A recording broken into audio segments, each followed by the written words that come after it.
Okay, so on this new day, I feel inspired to write down some concepts from my channeling with the Holy Spirit, and clarity, is there. And it's like, so sharing with y'all this, because it's so hard. This is why it's so hard being human, because here I am, okay, when I come into this body here to experience this human life with the family that I guess I chose, I was gifted the ability to develop and regulate my nervous system. Okay, so what that looks like in analogy form is that I planted the seed and my roots went deep, very deep. So now I'm a tree, a baby tree growing. And as I'm still a young baby tree, here come the storms, right?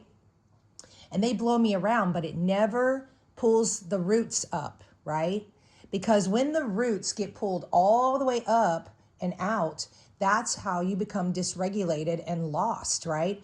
And even under the worst storms, it never took my roots completely out, ripped the tree completely out from the roots. And so I think of it like, for the person, like years later, here comes my sister. She's 11 and a half years younger than me. Okay. So she comes along. Now the father, who also had the same experience with his mother and father being very young, his older sister already being here, his father was, you know, a rager. He was young. He had his hormones, whatever. He had his childhood issues. So he apparently, like, it was the same message. The father comes in and his nervous system gets the message that it's not safe to relax, and develop and become regulated, So this is the crucial time of life when we first get here, and we have to develop and regulate a nervous system, which is planting the seed and getting strong roots. And so then now I'm just sitting here thinking about this, and like, it's a challenge because I got that blessing, that gift, and then yet because I was so good, I didn't see the difference. You don't know what to compare things to until you experience the opposite, and then you go, oh, okay, now you know both sides. When you only know one side, that's all you know. So experiencing other things, eventually you go, oh, okay, yeah, but in the process it's painful. So now I'm sitting here like, okay, so now I'm having compassion for the sister again, because I've got distance to heal. I'm in a good place, and I'm thinking about it all, and it's like, wow, because yeah, by the time my sister comes in, the father, he's raging, and my sister's a baby in this toxic, chaotic environment. And so her nervous system, it never develops because it wasn't safe. It's like that difference between tension and relax. And so now the body's tensing instead of relaxing. There's no safe feeling of safety. And that's why she would follow me around everywhere, and she would cling on to me. I was literally my younger sister's mother in the beginning of her life, because as soon as she was born, okay, it was like the bomb went off in the house. And the father, he starts demanding my mother be there for him more and doing more for him. And so she wasn't able to even take care of her newborn baby. I was the one taking care of her. Obviously she was there, and obviously there was time, but it was like, I can remember the father like demanding, his meals and demanding more and more. And so she was like, his servant, trying to take care of him, recover from just giving birth and now taking care of him more. And she's like, and there was this moment I remember her saying, well, if you want me to do all this, you're going to have to let me hire someone to help, because she couldn't cook and clean. And she was already cooking, but he wanted more. He wanted more. Like, he didn't like leftovers, and he wanted better meals. He wanted, it was the typical like Lifetime movie, except that he didn't at the time, I don't even know what he did when I wasn't there, but like physical is not the only form of that. Like they tried to brainwash us back in the day to believe that the only thing that was actual abuse was physical. But no, any type of disrespect to a person is that, and he did all those things. Anyway, so yeah, my poor mother. And so like she loved my father so much. Like there was no way that I mean, she chose this. She wanted this person, she wanted this life. And so she was determined to please him, do everything he wanted. And so so this is when she hired a cleaning person to come in to do all the dishes, because she would make all these meals. That's what he was demanding. I want, dinner every night.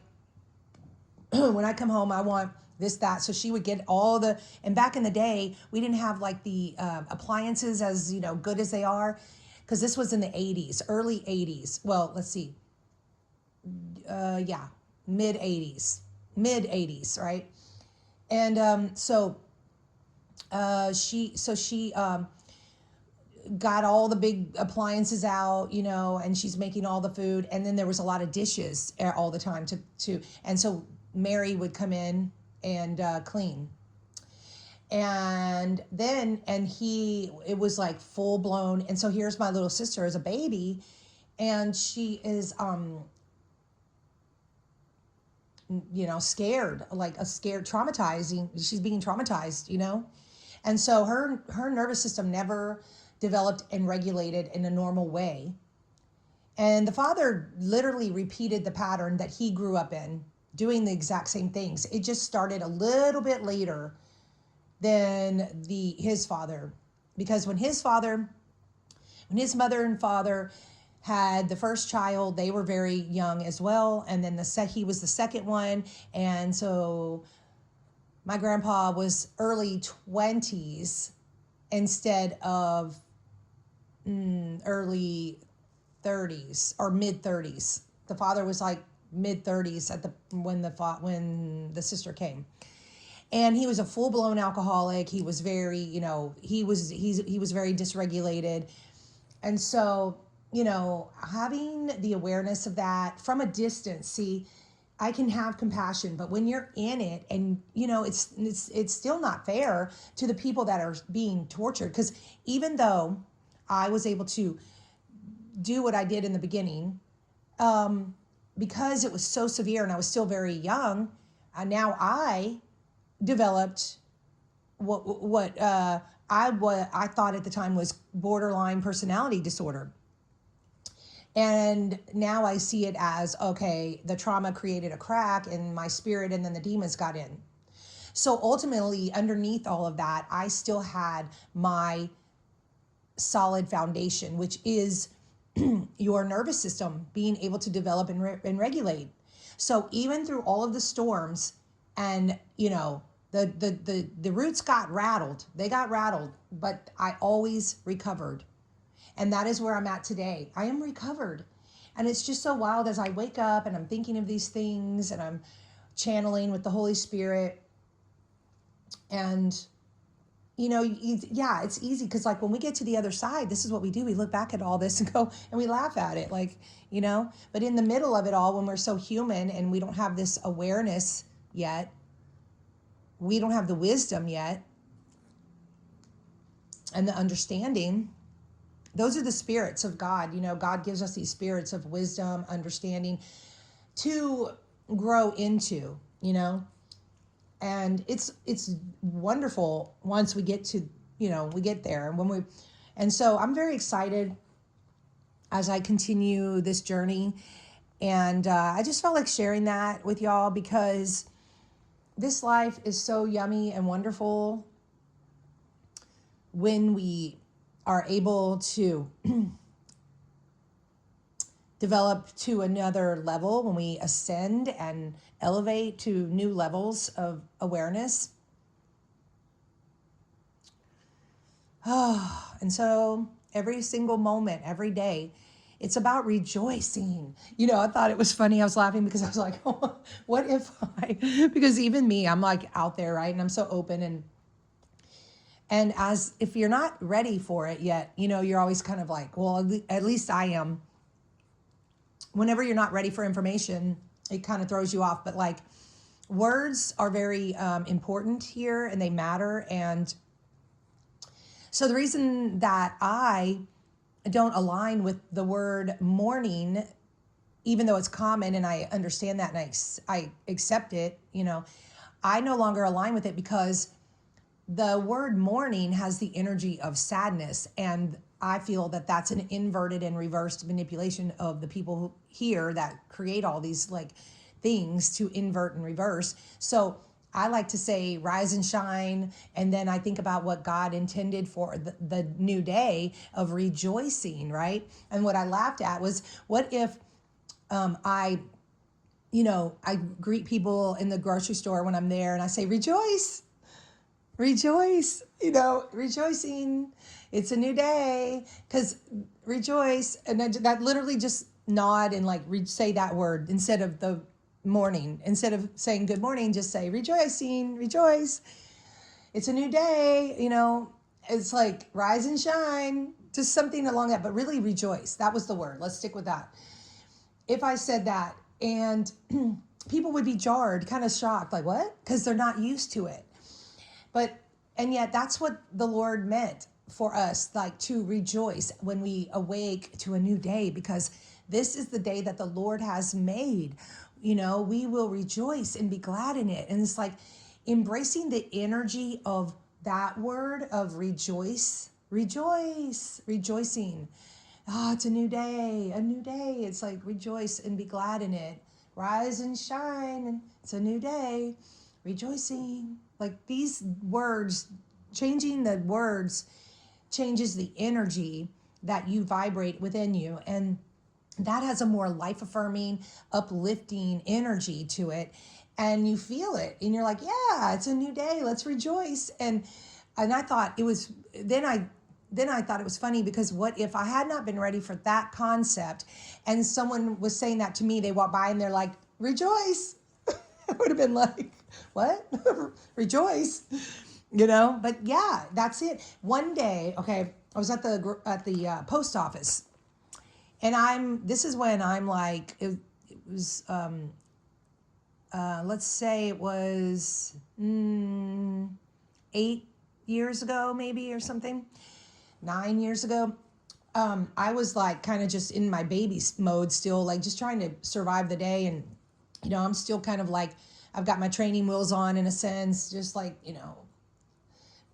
and in the moment, just, and I'm at the post office, and I'm just trying to get things done. And I see this lady sprinting across the parking lot, and she was very thin, very healthy looking. And I just remember her catching my attention, and she was so happy, rejoicing in the moment. And I don't know why or how, what the first words were or what the interaction was, but we had some type of interaction. And she said that she was 90. And so I don't know if I said, wow, you're healthy, or wow, you have a lot of energy. I don't know what led to her saying that, but she said she was 90. And I was like, wow. And she said, don't worry, you'll make it. Don't worry, you'll make it. And I was like, all right. And she was so positive. She was like, just crossing paths with her uplifted my spirit, And that is what I like. I like that the only way that she was able to affect me in that way is because of her energy being so good and aligned, and to be at level 90 in the game and be so healthy and full of energy and stuff is because of how she chooses to look at life and experience life. And that is the free will we have, is to, play with concepts like words and what they mean. And now I understand, like if I was in mainstream and I'm writing books and I've got to appeal to the masses, you use the words that are aligned with that, and it makes it easier, for people to grasp. And yet, like, I don't align with them. Like the word diet, I don't align with that word, so I don't use that word, because it's literally DIE, which is not, there's no Okay, that doesn't align with that's not a good energy. And then you add a T at the end. And so I'd rather use the word under eating. Okay, food program. So I have a food program now where I under eat, which is why it is totally positive to nourish your body, allow, a small amount of, yes, living foods with juicy, living water in it. Living water. Yeah, a grape, even if it's not organic, has living water in it. And what are we? Living water within us. So foods that have living water in them. And grapes are one of the best. Oranges, and when you juice oranges and lemons and celery, all that living water that's going in your body. And yet everyone's so brainwashed and manipulated to only see that it's sugar. Oh no, thinking, because there are people out there like with labels, with titles that will say the brain is mostly fat instead of the truth. And the truth is in psychology, because I just took it again not that long ago. And I had taken it years ago, and I went back to school and I was taking it, and it was very triggering for me, and I didn't even enjoy it really this time around. And it's in the psychology books that the brain runs on glucose and needs glucose. So yeah, you can find and with a potato, if you Google, if you ask ChatGPT about potato, you will see all the nutrition in it. And then yet in the mainstream of all the manipulation, they'll talk about how potatoes are fattening or whatever, because of carbohydrates, right? So that's the whole thing. The trick is when you're in it, it's very frustrating until, if you're lucky, you get through it all and you're able to be on the other side and look back and go, oh, okay. And you have the wisdom, right? You see it. And then you have the understanding, you comprehend it, and then you move on from there. In the Holy Spirit, the spirit of the spirit of God, all the different spirits of God, that when it's talking about that in the Bible, it's like God is in you, you are in God. These are the spirits that enter, you, that live in you, and they live outside of you. They're in heaven and they're in you, because you are in heaven and heaven is in you. We are connected. This is the awareness, the conscious, awareness, being more consciously aware of the bigger picture of all this. Okay. It's like funny because it's all by design, and so I am very grateful for everything I got. And yet, man, wow, if I had been, and I don't want to come back and do this again. Okay, next time, God, let's come back and do it. Oh, Lord. It's like if I had been born with a mother like myself, the way I am now, and I was a baby and she taught me all these things early, man, wow, the advantage that you have in this world to really level up, And see, I didn't get that advantage in that sense because my mother is, I'm so grateful for what I got, because she was able to give me that love in the very beginning to develop and regulate a normal nervous system. So I'm able to regulate my nervous system very easily. I'm regulated. I'm good. I'm very sensitive to energy, so that can shake the tree. So that the analogy for that is like, the storm comes and that blows the tree all around, but it doesn't pull out the roots. Okay, because they're strong. They're deep. Okay. And yet she did not have the awareness of things. And that's the reason why I got tricked and trapped into things, because I would do it for her. I wanted to please her, even though I knew, no, this ain't it for me. I was trying so hard to please her, and I didn't understand, because I didn't know that the Father was behind the scenes in her ear saying all these terrible things to try to turn her against me. And while he was able to mess with her head, and he did turn her against me to a point in that way, he never could get to her heart. He could never get her to not love me. He was able to manipulate her heart so she wasn't allowing herself to express that love that she had for me. But she, and yet she still had it.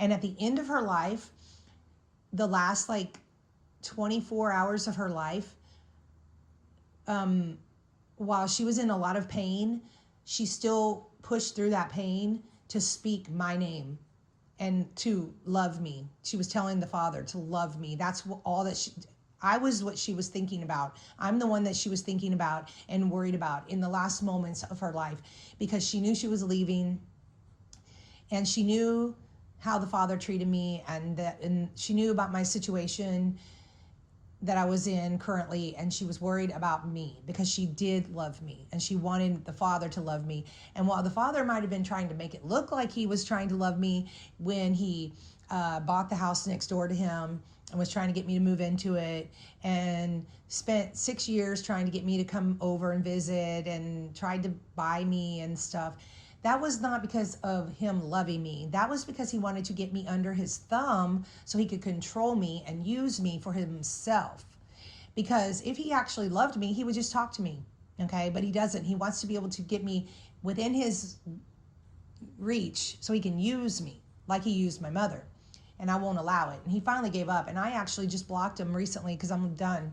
I can't even have that door open. So yeah, these are just all the things.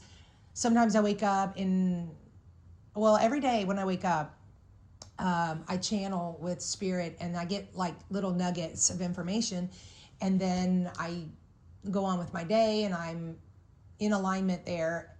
And depending on what I'm doing, how much I do of that. And then other days, like now, I'm really channeling with spirit and getting this clarity, because maybe this is what's happening.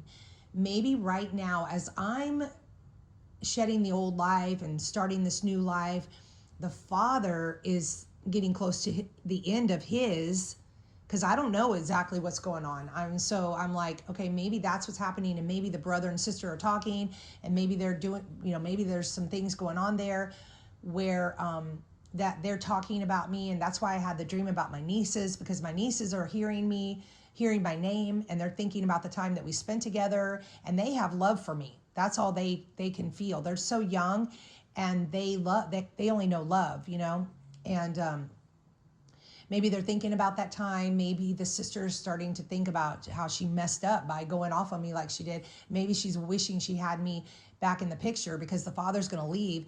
And also the mom and dad of her husband, the mother-in-law and father-in-law, they're moving, okay, because they've been in the picture since the beginning. And the mother-in-law just finally retired from being a nurse.